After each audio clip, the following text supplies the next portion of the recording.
What's up, dreamers? Welcome to another episode of Helpful Dreams. Today we're going to be covering the 9 principles of enlightenment and success from Shetty.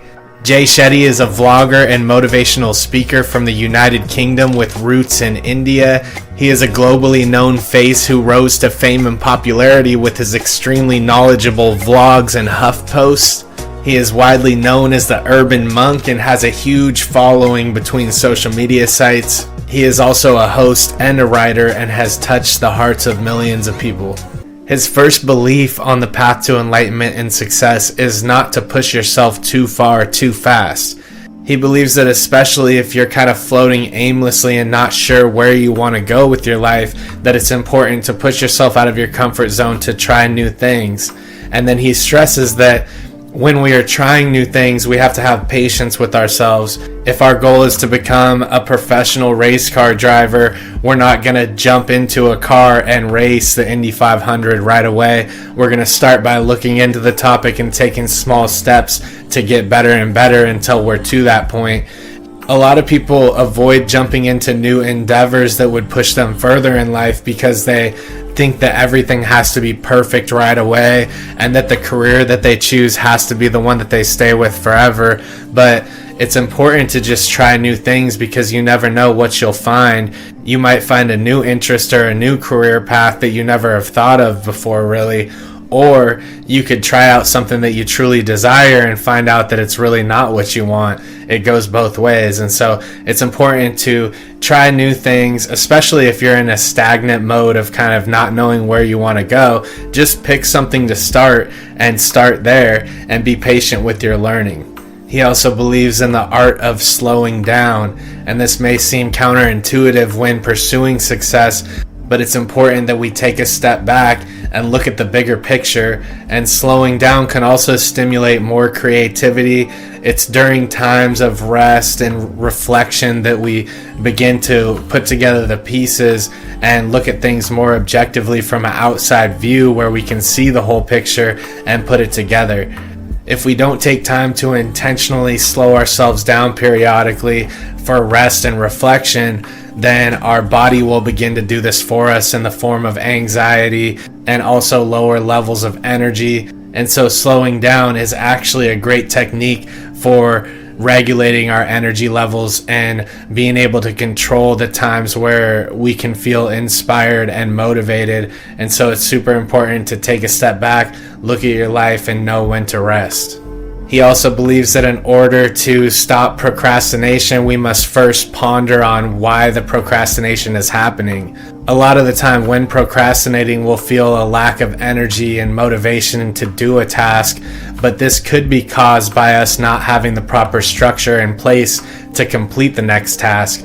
And when the structure of the next task is unknown, it's hard to start the task because we don't have it mapped out and we don't have a list of things to do, so we can't see it on an objective by objective basis, and rather it keeps us from jumping into completing the objectives because we don't know. And so it could be that you're procrastinating because you're lacking structure of the thing that you're wanting to complete next. If you find an objective or a task that you're procrastinating on and not getting done, maybe take a step back and map out the small little baby steps that it would take to get that task done. And once you have a map, you become more confident in your ability to see it through, and that can put an end to procrastination. He also believes in focusing on the process rather than the end result. What this means is instead of putting a hefty goal on yourself to lose a certain amount of pounds, you ask yourself, how can you be a healthier person in the now? How can you be a healthier person now? And if you're constantly in the present moment thinking of how you can be a healthier person, the result comes along with it. It's all about learning to cherish the process and obsess over the process rather than the end result, because sometimes we can be going along our weight loss journey and feel underwhelmed that we're not hitting our weight goal fast enough, and this can lead to us falling off and it can lead to us failing on reaching that goal. But if we focus constantly on being inside of the process and becoming a healthy person in every moment, then we'll make the proper decisions more frequently that will lead us to our desired result. He also believes that it's important to identify the motivations behind our decisions. And so we might be making not so good decisions for ourselves, such as, gambling or smoking and things like that. But we have to realize maybe we're acting out of a different reason than we actually think. You may on the surface think that, I'm going to gamble at the casino to try and make money because I need money right now. However, the underlying motivation may be that you're in emotional pain and you're trying to search for any dopamine to put ease to that pain. It's important to understand when you're going about wanting to change your life and implement change, what truly motivates you. What's the actual reason behind your actions? Because the real reason behind your actions can be something different than what you see on the surface. He believes that we should also release our expectations of others. So many people go through their life worrying about the fact that their parents maybe never said that they were proud of them, and they're waiting for that moment in time that might not ever happen, and this can slow our pace to success. We need to learn to accept apologies that haven't happened. We have to understand that everybody is going through struggles, and one thing that ties us all together is our suffering, and people's actions consistently come from their ability to deal with their own suffering. That's how I've found it's easier to forgive people and find closure, even if a person hasn't apologized or acknowledged what they've done to you, is if you can step outside of your shoes and understand that everyone's actions are stemming from some type of suffering. He also believes that we should break free of our social media addictions.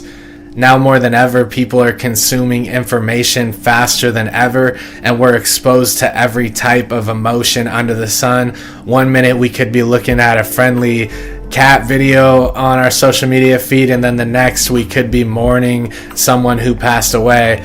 We need to learn to reduce our exposure to these platforms in order to emotionally regulate on a regular basis, or else we'll be caught up and consistently caught up in the winds of emotion, and we'll lack the focus to actually get things done. It's really important to be conscious of that, because you can go hours surfing social media and be sucked into it, and you wonder why you're exhausted at the end. It's because you've gone through an emotional roller coaster constantly that you don't have control over what is going to be shown to you next. And it's really important that we monitor our emotional diet, our mental diet, and start to guard our minds, because there's so much negativity and stress inducing information out there that it can put you in a horrible state of stress and anxiety. It's time to take control of your emotions and be proactive about monitoring the information that comes into your mind. He also believes we must release and free ourselves from the fear of judgment. Now more than ever, it's important to stand out from the crowd in order to become successful, and we don't have the level of predictability that past generations had, where they would go to a job and work there their whole life and retire. We now have to stand out and take the reins and control the direction of our lives, and this involves striving to stand out from the crowd and be different, or else you'll fall in and blend in with the masses. And the first thing that's going to happen to you when you begin to stand out is you're going to get friction, you're going to get pushback, and that's just a natural reaction of the masses when somebody's trying to stand out. We must learn to push through that, and you can look around at all the creative minds who have jumped out of the mix, and it all took a level of them not taking to heart what other people thought about them in order to be comfortable in their own skin and to continue on the path that they were meant to walk. He also believes on embracing an experimental mindset when it comes to personal growth. We must avoid being stagnant and staying still at all costs, and we must work to try new things. That's how you truly find out what's going to work best for your life. It's also how you can reflect on things that maybe didn't work out and change them in the future. And nowadays it's easy to have access to information that allows us to adopt certain thinking habits, try them out for a period of time to see how they fit and how they feel with us. One of the habits I just picked up is just eating an apple a day. I know I've been told this my whole life, but I've never really adopted that as a habit. Even small habits as simple as eating an apple a day or a healthy snack per day can start to build your confidence in yourself and make you feel better that you're doing something good for yourself.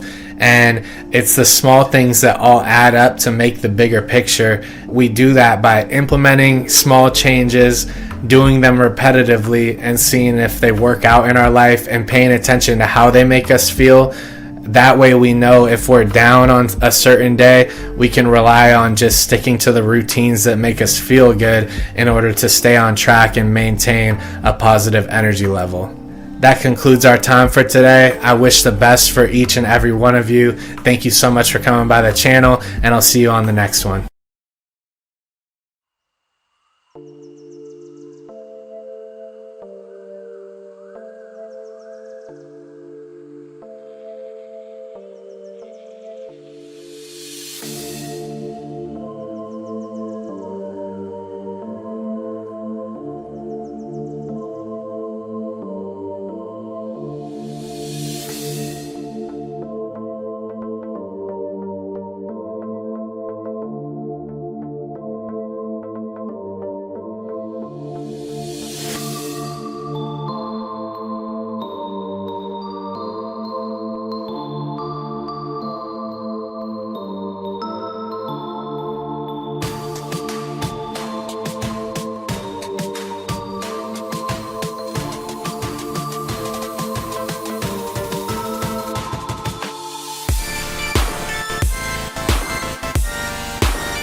I feel like I'm losing my mind. Is everybody in the world blind?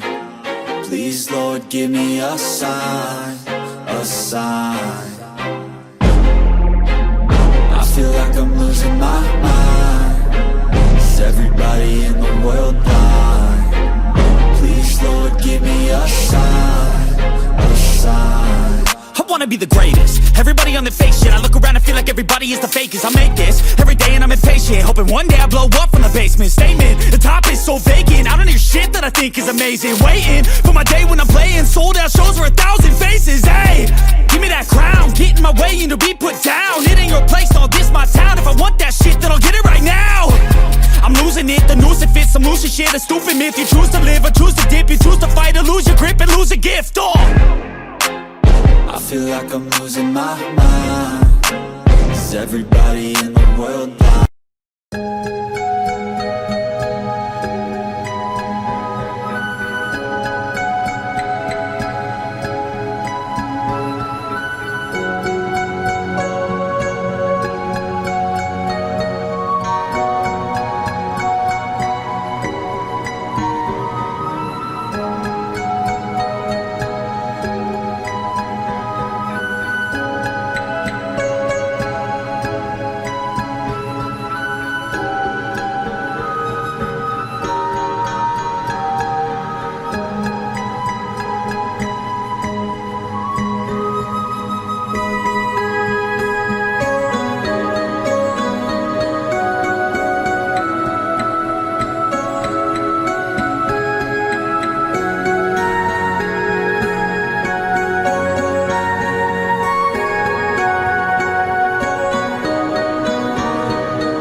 like I'm losing my mind.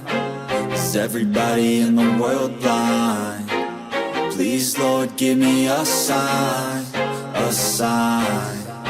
I feel like I'm losing my mind. Is everybody in the world blind? Please, Lord, give me a sign, a sign. I wanna be the greatest. Everybody on the fake shit. I look around and feel like everybody is the fakest. I make this every day and I'm impatient, hoping one day I blow up from the basement. Statement, the top is so vacant. I don't hear shit that I think is amazing. Waiting for my day when I'm playing sold out shows for 1,000 faces. Hey, give me that crown, get in my way and to be put down. It ain't your place, all this my town. If I want that shit, then I'll get it right now.